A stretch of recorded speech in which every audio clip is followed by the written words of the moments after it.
दोस्तों, हम अक्सर जापान के या फॉरेन के अर्बन लेजेंड्स की बातें करते हैं और करे भी क्यों ना, बिकॉज मेन स्ट्रीम में वो काफी प्रचलित है। लेकिन हमारे देश में तो इनसे भी कई ज्यादा रीजनल लेजेंड्स एंड घोस्ट्स हैं, साथ ही वो काफी इंटरेस्टिंग भी है। हमने अपने चैनल पे ऐसे इंडियन अर्बन लेजेंड्स को कवर करा भी है, और अगर आपको याद हो तो रिसेंटली हमने चिन्मय वर्मा की घोड़ा पार्क शॉर्ट फिल्म को एक्सप्लेन करा था, और हाल ही में उन्होंने असम से जुड़ी कुछ लेजेंड्स और घोस्ट स्टोरीज को इलस्ट्रेट किया है। जी हाँ, ये इलस्ट्रेशन चिन्मय और साइन की तरफ से है, जहां या तो हैंड इलस्ट्रेशंस है या फिर एआई से जनरेटेड इलस्ट्रेशंस है, और यही वजह है कि मेन स्ट्रीम मीडिया तक उनको कवर कर रही है। अब चिन्मय के यूट्यूब और इंस्टा का लिंक डिस्क्रिप्शन में है ही, तो आप चेक कर सकते हैं। वहीं अगर इस वीडियो की बात की जाए तो आज हम इन्हीं असमीज लेजेंड्स और घोस्ट को डिटेल में कवर करेंगे in our video. So now with that said, let's roll the intro.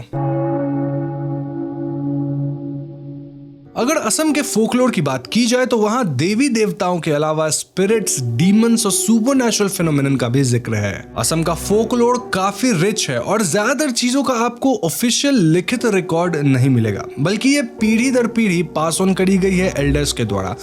कहानियां सुनाकर, बच्चों को बताकर इत्यादि। तो पहले फोकलोर लेजेंड या घोस्ट जिसकी बात हम करने वाले हैं वो है बीरा। बीरा एक ऐसा एंटिटी है जो कि अपने मास्टर के लिए बहुत पैसे बना सकता है। जी हाँ, लेकिन इसके लिए बीरा के मास्टर को उसे खिला पिला कर रखना है, और यहाँ मैं बता दूं कि बीरा बहुत ज्यादा खाता है। इसे अक्सर वॉयलेंस और मारपीट से एसोसिएट किया जाता है। लोग कहते हैं कि दूसरे घोस्ट्स की तरह बीरा हमारे फिजिकल वर्ल्ड से डायरेक्ट वे में इंटरैक्ट कर पाता है। जी हाँ, स्पेशली उन लोगों से जो किसी वजह से इमोशनली स्टेबल ना हो। अब इमोशनली अनस्टेबल का मतलब ये नहीं कि आज दुखी है तो आप हो गए, नहीं, जो कुछ लंबे समय से या एटलीस्ट थोड़े समय से लगातार ही अनस्टेबल हो। इसके पीछे यह भी कारण बताया गया है कि यूजुअली ये एंटिटी एक मैनिफेस्टेशन है ह्यूमन साइकोलॉजी का रादर देन सुपरनैचुरल, और इसीलिए बीरा को इमोशनली अनस्टेबल लोगों से कनेक्ट किया जाता है। जो भी हो, एक बात तो क्लियर है कि ये एंटिटी काफी दिलचस्प है। अब अगली घोस्ट जिसकी हम बात करने वाले हैं वो है जोखनी। असम में ऐसा माना जाता है कि बरसात के मौसम में जोखनी अपने कपड़े उतार कर पेड़ पे चढ़ जाती है, और वहां से वो इंद्रदेव का मजाक बनाती है। यही वजह है कि इंद्रदेव पेड़ों पे बिजली गिराते हैं ताकि वो जोखनी को स्ट्राइक कर सके। एक औरत जोखनी तब बन जाती है जब वो अपने अनफुलफिल्ड डिजायर्स के साथ ही मारी जाए। जोखनी गर्भवती औरत के बच्चे चुरा लेती है, और इसके लिए वो रात में गर्भवती औरत के घरों पे दरवाजों को नॉक करती है एंड देन एंट्री लेती है। कई लोग कहते हैं कि उन्होंने जोखनी को देखा है, इनफैक्ट उसके साये को देखा है, बेड के नीचे देखा है इत्यादि। वहीं कई लोकल्स का ये तक मानना है कि जोखनी असल में मर्दों को अपनी ओर आकर्षित करके उन्हें मार डालती है। तो देखा जाए तो एक तरफ गर्भवती औरतों पे खतरा है, वहीं दूसरी तरफ मर्दों पे। ये कहानी थोड़ी बहुत वैरी करती है जैसे जैसे आप डिफरेंट रीजन्स के लोगों से बातें करेंगे। खैर, हमारा अगला क्रीचर है कौन भूत, और इसकी कहानी काफी दिलचस्प है। ये बेसिकली एक 3-legged क्रीचर है जिसका गर्दन नहीं है और इसकी आंख इसके सीने पे है। इसे लोग किंग ऑफ घोस्ट्स मानते हैं, और पिक्चर्स में आप देख ही पा रहे होंगे कि ये कितना खतरनाक दिखता है। इनफैक्ट ऐसा कहा जाता है कि इनके अंदर इतनी ताकत होती है कि ये कई इंसानों को एक बार में ही चोट पहुंचा सकते हैं, इनफैक्ट उन्हें मार भी सकते हैं।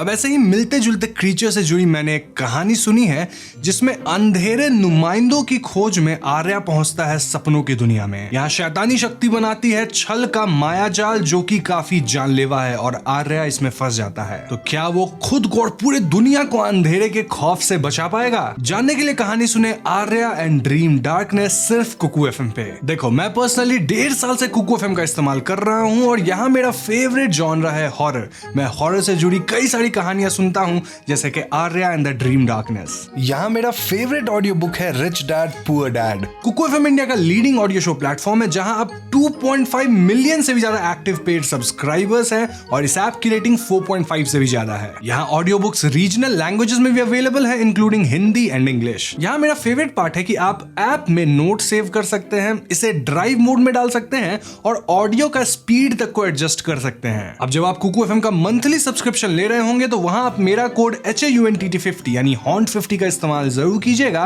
ताकि आपको पहले मंथ के सब्सक्रिप्शन पे 50% ऑफ मिल जाए। यानी 99 रुपए का सब्सक्रिप्शन सिर्फ 49 रुपीज में। तो देर मत करो, लिंक डिस्क्रिप्शन और पिन कमेंट दोनों में है, उस पर क्लिक करो, कुकू एफएम को डाउनलोड करो एंड हैप्पी लिसनिंग। खैर, अगला लेजेंड जिसके बारे में हम बात करने वाले हैं वो है घोड़ा पाक। असमीज फोकलोर में घोड़ा पाक से सभी बहुत डरते हैं, और इसकी वजह शायद घोड़ा पाक का अपीयरेंस हो सकता है। Now as the name suggests, घोड़ा पाक दिखने में आधा इंसान और आधा घोड़ा होता है, बोले तो हाफ ह्यूमन हाफ हॉर्स। लोगों का मानना है कि घोड़ा पाक को मोस्टली नदी किनारे या पोखरा के नजदीक या फिर दलदली इलाके के पास देखा जाता है। कई लोग जो देर रात मछली पकड़ने जाते हैं उन्हें घोड़ा पाक दिख जाता है। इनफैक्ट अर्ली मॉर्निंग में भी इसके दिखने की संभावना होती है। लोगों का कहना है कि घोड़ा पाक कंप्लीट ह्यूमन में भी ट्रांसफॉर्म हो सकता है और वो इंसानों को कंट्रोल कर पाता है। इसे हर एक इंसान का नाम पता होता है और वो इंसान के स्वभाव को भी परख लेता है। घोड़ा पाक को मछली खाना पसंद है और शायद यही वजह है कि मछली पकड़ने वालों को ये दिख जाता है ताकि वो उनसे मछली लेकर खा सके। अब हमने घोड़ा पाक शॉर्ट फिल्म को अपने चैनल पे एक्सप्लेन भी किया है जो कि काफी दिलचस्प थी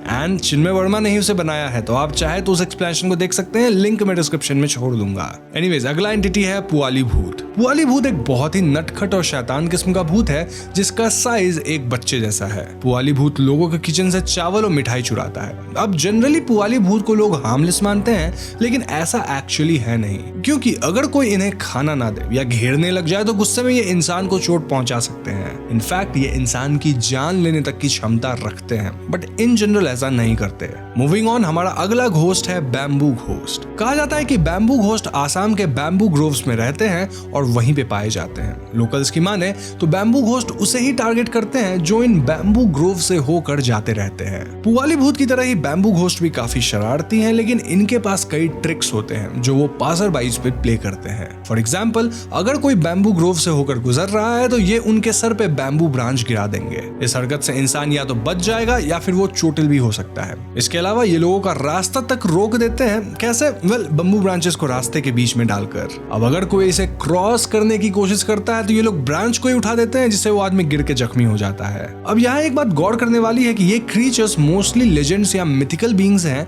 क्योंकि साइंटिफिकली इनके एग्जिस्टेंस को प्रूव नहीं किया गया है। उदाहरण के तौर पे बात करें तो बैम्बू घोस्ट की कहानी इतनी प्रचलित इसलिए है क्योंकि बैम्बू ग्रूव से होकर ट्रैवल करने में लोगों के गिरने पड़ने की संभावना ज्यादा होती है, और अगर वहां लोग गिरते हैं तो ब्रांचेस में उलझ सकते हैं, उन्हें गहरी चोट आ सकती है। तो इन कहानियों की वजह से लोग थोड़ा ज्यादा सतर्क होते हैं। हालांकि कई लोकल्स इन लेजेंड्स को बिल्कुल सच भी मानते हैं। एनीवेज, फाइनली हमारे आज की वीडियो का आखिरी लेजेंड जो कि है बोरदोई सिला। होपफुली मैं इसे सही से प्रोनाउंस कर रहा हूँ। असमीज फोकलोर में बोरदोई सिला एक प्रोमिनेंट फिगर है क्योंकि इन्हें स्टॉर्म गॉडेस माना जाता है। असमीज ट्रेडिशंस के हिसाब से यही गॉडेस थंडर स्टॉर्म क्रिएट करती है। इनफैक्ट अप्रैल के महीनों में चलने वाली तेज हवा और बारिश भी यही कंट्रोल करती है। लेजेंड्स की माने तो बोरदोई सिला God of thunder and lightning से शादी करी हैं और वो अपने माँ के घर विजिट करती हैं असमीज न्यू ईयर के टाइम पे। ये वक्त यूजुअली मिड अप्रैल के टाइम पे सेलिब्रेट होता है, लेकिन जब उन्हें वापस अपने घर जाना होता है तो वो गुस्सा हो जाती हैं, उदास हो जाती हैं, टैंट्रम्स थ्रो करती हैं। और यही वजह है कि आंधी आता है, तूफान आता है और तेज बारिश होती है। देखा जाए तो ये बिलीव्स उस टाइम के वेदर के पैटर्न्स के आधार पे बनाया गया है। अप्रैल के समय असम में हेवी रेनफॉल होता है और थंडर स्टॉर्म्स भी होते हैं, तो इस नेचुरल फिनोमेनन को बोरदोई सिला की कहानी से जोड़ा जाता है। वाकई में देखा जाए तो इनका कनेक्शन काफी इंटरेस्टिंग होता है और इसीलिए मुझे इस तरह के टॉपिक्स बहुत पसंद है। अब दोस्तों, यहाँ मैंने सिर्फ 7 लेजेंड्स पे बातें करी हैं, लेकिन ऐसी ही और भी लेजेंड्स हैं जिन पे हम बातें कर सकते हैं, लेकिन उसके लिए आपको बताना होगा कि आप इस टॉपिक में इंटरेस्टेड हैं या नहीं। आप कैसे बताओगे? अगर इस वीडियो पे 20 के लाइक्स आती है तो मैं इसका पार्ट 2 भी जरूर लेकर आऊंगा। तो जल्दी से जल्दी वीडियो को लाइक कर दो, साथ ही लोगों से शेयर करो, उनसे भी लाइक करवाओ। समझ रहे हो, अपना ही प्लग कर रहा हूँ। एनीवेज, जाने से पहले मैं आपको फिर से याद दिला दूं कि डिस्क्रिप्शन और पिन कमेंट में दिए गए लिंक पे क्लिक करके आप कुकू एफएम को जरूर डाउनलोड कीजिएगा और वहां मेरा कोड HAUNTT50 यानी HORN50 का भी इस्तेमाल करें, जिससे आपको पहले मंथ के सब्सक्रिप्शन पे 50% ऑफ मिल सके, यानी सिर्फ 49 रुपीज में। साथ ही हमारे चैनल हॉन्टिंग ट्यूब को सब्सक्राइब करके बेल आइकॉन को भी जरूर दबा दीजिएगा, क्योंकि हम अपने चैनल पे ऐसे वीडियोस लाते रहते हैं। पीस।